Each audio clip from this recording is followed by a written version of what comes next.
Nurture and support begins in 3, 2, 1. Welcome back, everybody, to another episode of Nurture and Support, the podcast where we recommend all the awesome with all of you. I am Mel at Karmic9 on Twitter, and back for another week is the knitting hater, Kelly Toole. Yeah, okay, fine. Hey, everybody, it's Kelly at KELLYTHUL on Twitter, and I believe we established on previous shows that it is, I am a practicing knitcist. I don't know. A kniticist. A kniticist. I'm a kniticist, I admit it. But it's a very segmented portion of the knitting community that has my ire. And there are all of those people ahead of us on iTunes. So, yes. But that's it. Which would be quite a few people. Yeah, it's actually a very large number. But oh goodness, yes. We're very humble. I managed to knock my headphones out. The news got me so excited. So yeah, knitting does that to people. It's something. I just don't get it. Still, it's a frickin' podcast. Knitting seems to be a visual medium. You shouldn't be listening. You should be listening to us. I know I listen to us when I knit, so that's all that matters. Well, see, that makes you a good person. That's right. Helena listens to us while she knits, too. At least she tells me that.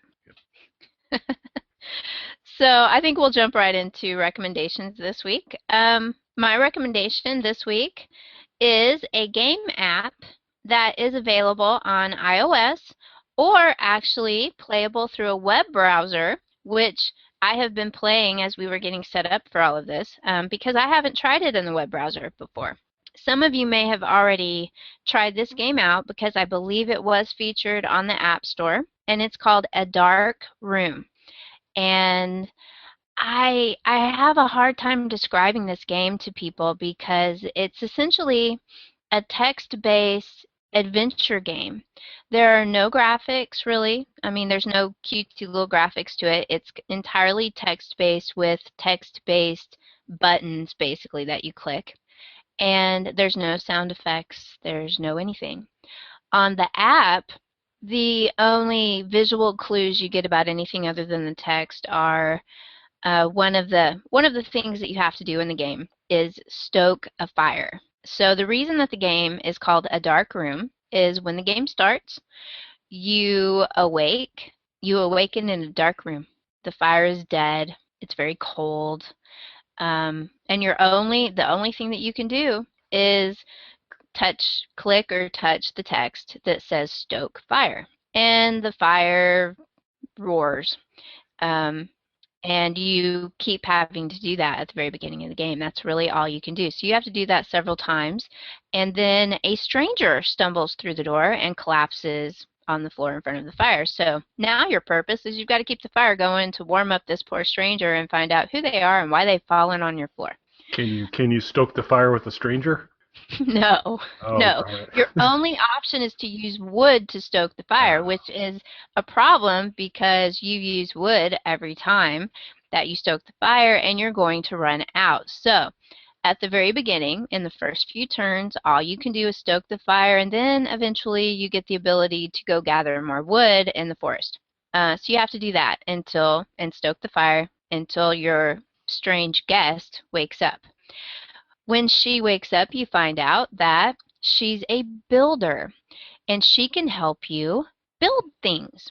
So this is something this game is all about. Something I've said before that I really love is resource management, and it's a text-based game, like at least the games that were first out when I was growing up. They were text-based, so they didn't have flashy graphics and sound effects and stuff like they do now. So they after the builder wakes up, then you get the options to build a trap and a cart. Now the trap, obviously, you need to build traps to catch animals, things like that. The cart will help you gather more wood at a time. So once you get a good supply of wood, then you're going to get the ability to build huts, which will attract wandering, dusty families and strangers in the night to add to what will eventually become a village. So what's the point of all of this, you might ask? Well, in the beginning, there's really not a whole lot going on. You have to stoke the fire. You have to keep the fire going.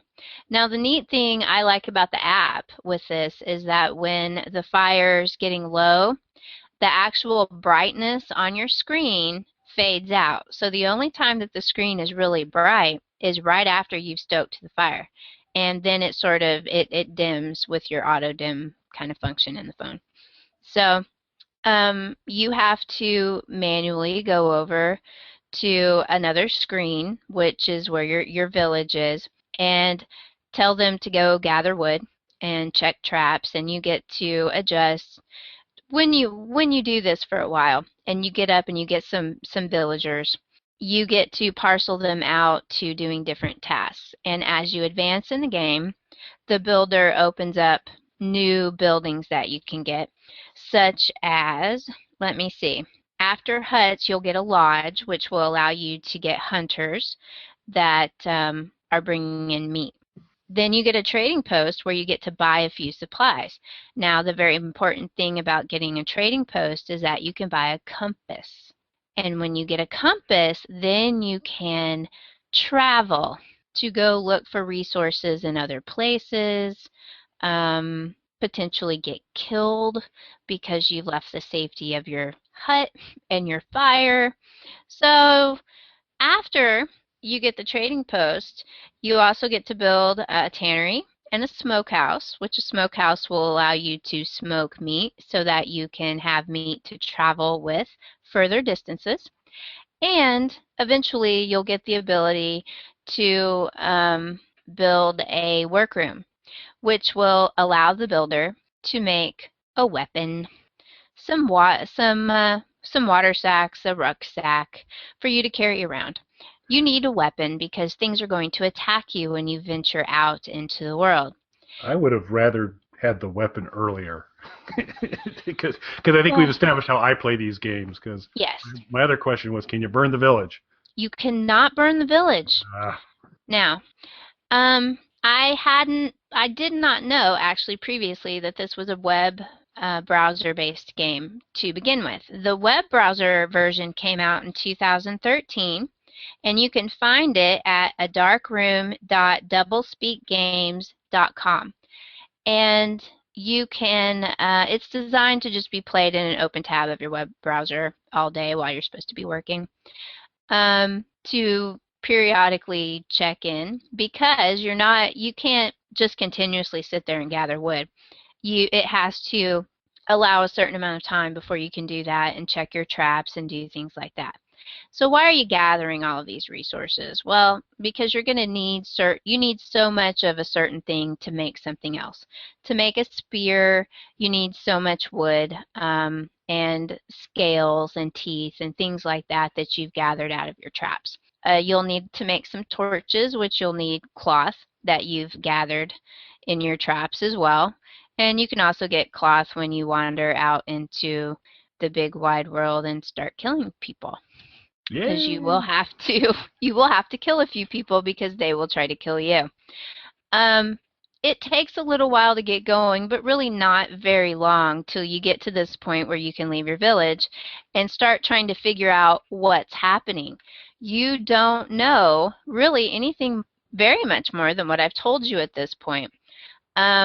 In the app version of the game, you get a tiny little bit more interaction with the builder than you do in the web browser-based game, at least as far as I can tell. I haven't gotten nearly as far in the web browser-based one as I have in the app, but you kind of get a little bit more hints in the app of what maybe is going on in the world, and especially that picks up once you leave your little village. So I'm going to give you a spoiler here, which isn't very hard to figure out. It seems to me that this is a post-apocalyptic little world, and scavengers, once you venture out, you're going to come across towns and suburbs and things like that. Scavengers are going to try to kill you. Large animals, large strange animals, are going to try to kill you.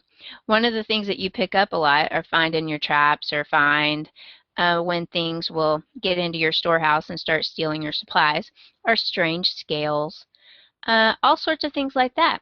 Eventually, you'll even come across some bullets after you kill some people. Now we're talking. So you're eventually going to come across a few mines, which will give you iron.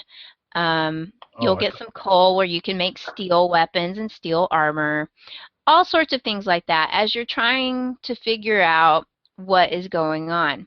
Now, here's something else you don't get much of a choice about, which might be okay with Kelly, but, disturbed me when I realized it first happened. You will eventually go from just being, the head of a little village to suddenly noticing that your villagers are no longer gatherers. They're slaves.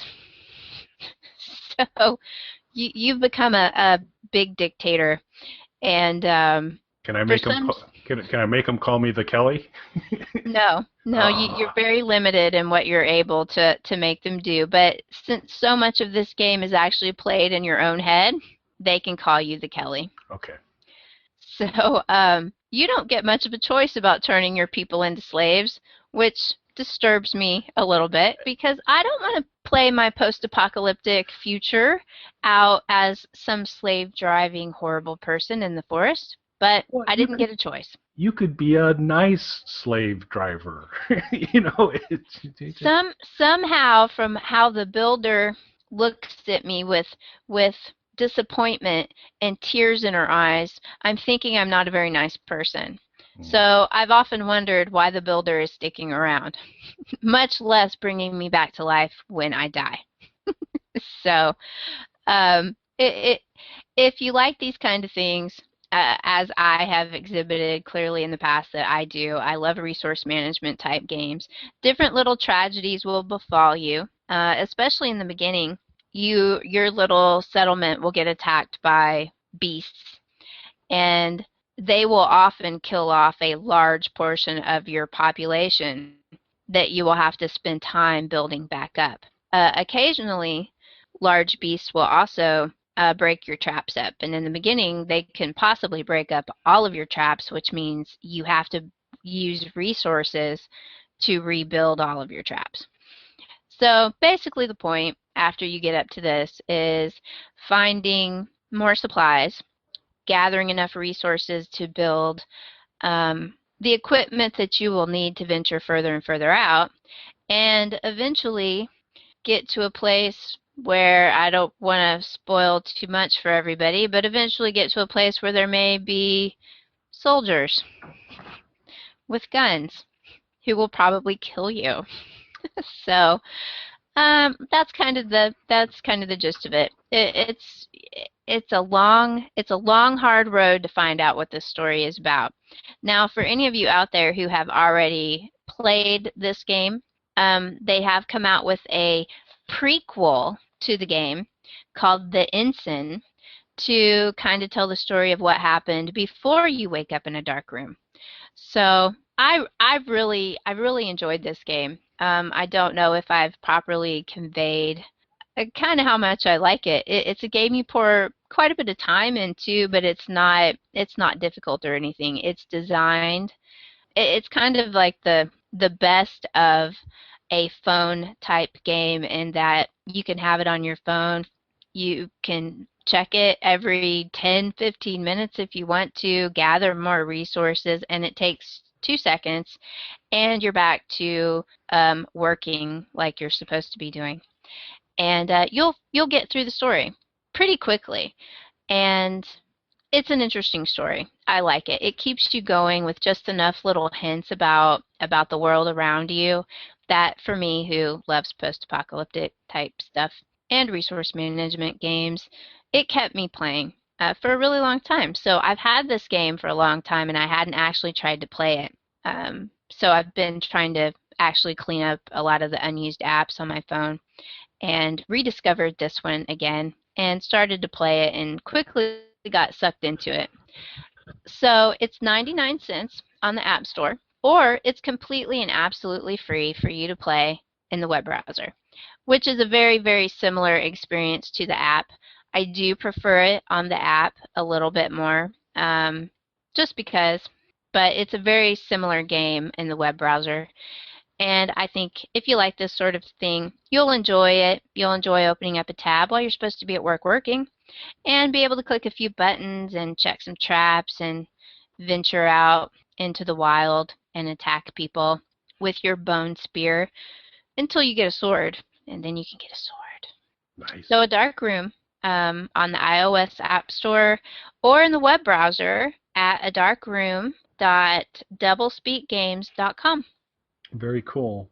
Yep, and I'm pretty much known as Mr. Resource Management, so that would be that would be a pretty awesome game for me. Maybe I can refine my resource management skills. I was relieved as you described the game because when you started off, you said it's called A Dark Room. I thought that you were going to have to role play our good friend Mike, official pagan. It's like, get up, lie some more, share some links. And that would be actually kind of a fun game, is to have a dark room, because for those of you who aren't familiar with Mike and his video work when he has been on the different shows, is that his lighting is on the dim side. So Mike's in a dark room most of the time. So yes, that would have been pretty cool. But this sounds better. I still wish I could have burned the builder, but such is life. You don't want to build the builder. You don't want to burn the builder. I'm sorry. She sounds like she's kind of helpful. So she's a much nicer person than you are. Well, duh. In the game. both in real life and the game. Yeah. So yeah. Yeah. So you want to keep cool. her around. Okay. Well, I know one thing for sure. This is going to be an interesting episode to title. So we'll leave it at that.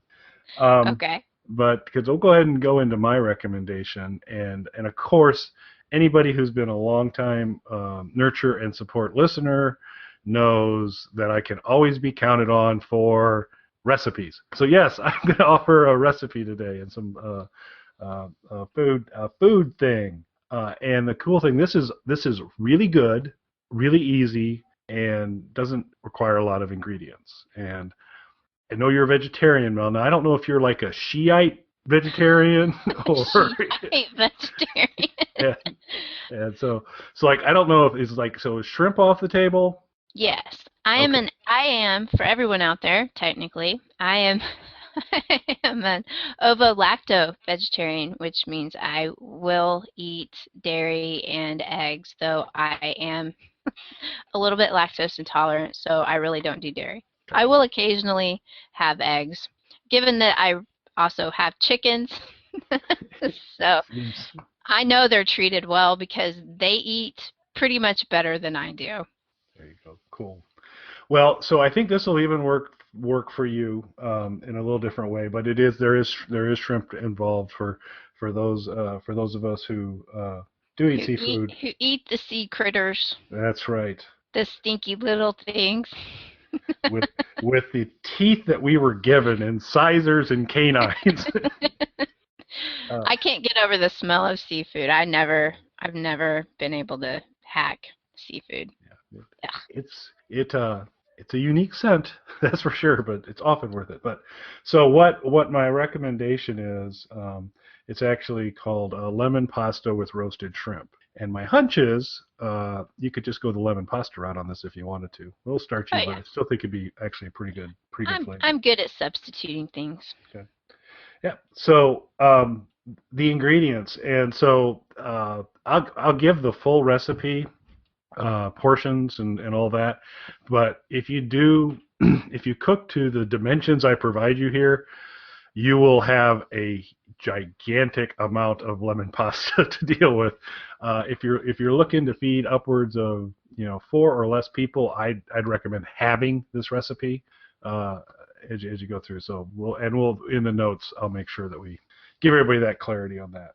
But the full bore recipe, and like I said, there's really not too much to it. 2 pounds of shrimp, some olive oil, salt and pepper, angel hair pasta, butter and lemons. That's it. Okay. That's it. So there's not much. So again, for the non-Shiite vegetarians out there, where is this term coming from? if you happen to eat shrimp, what I really like about this is the roasted shrimp part of this is one of the easiest ways I've ever seen to prepare shrimp, and it's really tasty because it's basically you clean the shrimp, you mix a little bit of 2 pounds of shrimp for the full recipe, tablespoon of olive oil, a little bit of salt, a little bit of pepper, toss it, put it in a pan, 400 degrees for 6 to 8 minutes. Boom, you're done. And you've got some of the tastiest roasted shrimp ever, which you can incorporate in all sorts of things, or the pasta in this case. Mm-hmm.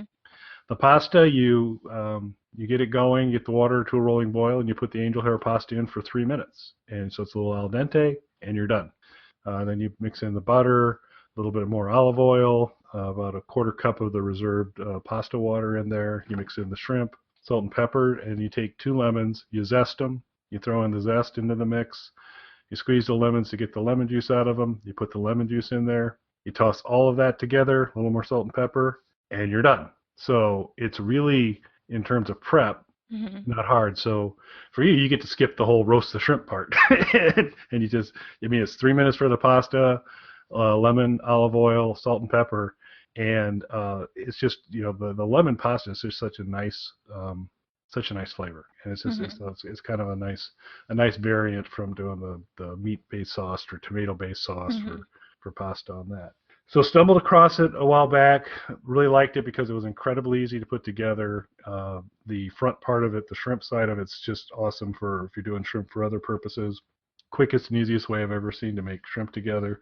The other part's not quick. It's not that many ingredients, and when you're done, it's a really tasty little meal.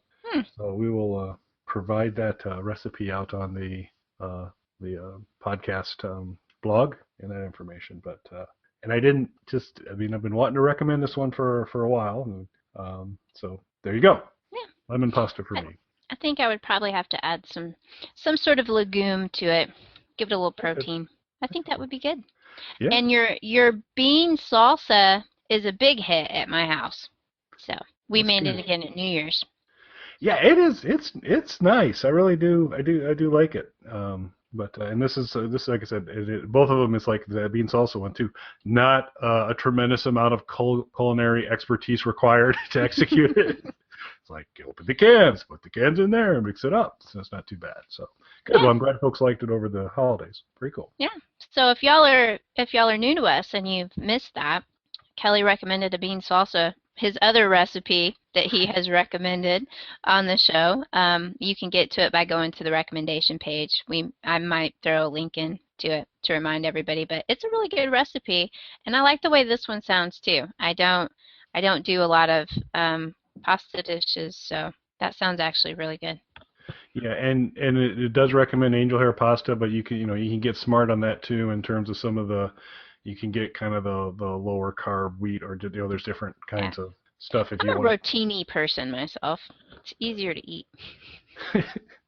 I expect this would work with basically any pasta, but I think it would. Yeah, it's just a pretty simple preparation, and it's good. Cool. I like that. So I think we're going to jump right into social media recommendations. Yes, indeed. Hopefully, everyone, I haven't recommended this one before. If I haven't, I'm kind of surprised, but I did try to check, and I don't think I have. So my recommendation this week is a Twitter recommendation, and the account is @Patriots of Mars, and the guy behind it is named Jeff Faria, Faria. He's another writer. Patriots of Mars is actually the title of his book, but he's got a horde of followers. I didn't get the exact number, but if you follow me on Twitter very much, then I retweet a lot of his stuff. He's just an all-purpose, cool account that just has neat stuff ranging from science fiction to your general geekery and nerddom and funny cartoons and things. Today, right before the show, actually, I retweeted one that he did, which people may have seen before, but it always makes me smile, is a guy on a motorcycle with an animal helmet. From the Muppets, Animal from the Muppets. His helmet looks like Animal, the flowing hair. Nice. as he's riding down the street. And it's a cute picture. I love it. But he's just a great follow in that he covers a wide range of topics. And I think generally anybody that would be listening to us or following either of us on Twitter would also enjoy Jeff's account at Patriots of Mars. And I wish you'd like Sports Mel, because I have like 2 or 3 jokes that I could do of Patriots, because there's a thing, but there's really no point. I've heard there's a football team. Yes, there is. Patriots, something like that. Yeah, something. I've heard something about that. A cheating football team led by an evil man. Oh. So we'll say this. That's cool. Yeah, and I can say, while I'm not gifted with either short or long-term retention of anything, I'm fairly confident, as much as that's worth anything, that you have not recommended that before. That does sound completely new and exciting. So that's a good follow. All right.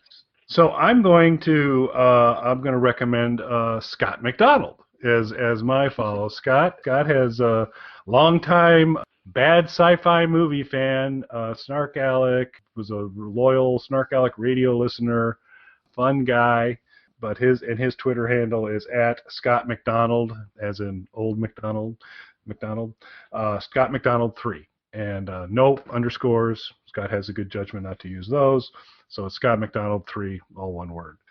And he, I'm gonna have to go back to my records to see if Scott's on the enemy of the state list, because if he is, I need to reprieve him, get him back off of it.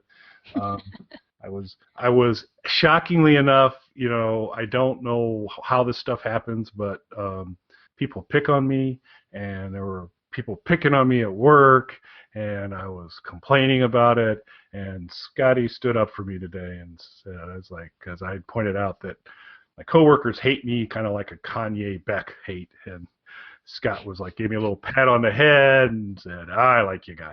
So it was very nice of Scott. I appreciate it. I needed the affirmation. So that's going to get off. He's going to get off the enemy of the state list if he's on there. He probably is. Most people are. But we'll get him on. But he's a fun follow when he's doing when there are sci-fi movies on or other things that he's watching. He throws out some treasures sometimes, just really, really strong tweets. I remember during one particularly harrowing science fiction movie, he tweeted out, I looked this up on the online TV guide, and it said, "Don't watch," or something like that. It was really, and it was perfect. It was accurate. It was an accurate tweet in terms of the advice they should provide. But he's good. So he's funny on Twitter. He's a good guy, and so I wanted to give Scotty a little shout out. And so my recommendation for this week is Scott McDonald 3. He's also a fan of boats. Yes, he is, and that's never a bad thing either. No, boats are popular among sci-fi movie watchers. Yes, they are. Yeah, so, which as they should be, because they fare typically better than helicopters. So they definitely do better than helicopters. So yeah, Scott's a great follow. He is a funny man, so y'all should follow him. I concur. Good recommendation, Kelly. Thank you. So I think that wraps us up, except I think that we should remind everybody, in case they've missed it, that Kelly and I do a recap show after Better Call Saul that comes on at 10:15 Central after Better Call Saul. And we put links out for that before the show if anybody wants to come join us and talk about Better Call Saul, because we're fans. Yes, we are. We went in with hope, and there was that risky, and it's still early. We'll see, but all indications are this is going to be pretty awesome. And so we're, timing wise, and when we record this and when we actually release it, I think we'll probably be closer to maybe the fourth episode or so. I think so. I would think, but we are definitely fans. We would love it if you are watching Better Call Saul to join us at 10:15. Either there'll be a link to get in the Google Hangout. You can do the Q&A in the Google Hangout. If you're on Twitter, you can either tweet to Mel or I during the time, and we'll be more than happy to. We want to kind of interact. One of the things we do is pick out our favorite quote of the show, because that's That's kind of a Jimmy McGill, Saul Goodman thing, is to have some good quotes. And so if you have some favorites, those would be fun to hear too. So we're trying to just kind of pick it up and get a lot of people talking about it after the show. We try and keep it not too long, around 20 minutes to half hour. Depends. We've had a lot to talk about first couple episodes. So, but yeah, would love it if you're watching Better Call Saul. One, if you're not, maybe you should, because it's pretty good. And if you are watching it, why don't you think about joining us, because that'd be great. Yep. So here's Matt, who will tell you all the different ways to get in touch with us about the podcast here, Nurture and Support. And we'll be back next week with more recommendations. Thanks, everybody. You can contact us on our website, nurtureandsupport.net, or email us at nurtandsupp@gmail.com. That's NURTANDSUPP@gmail.com, or tweet us at nurtandsupp on Twitter. Nurturing and supporting tornado.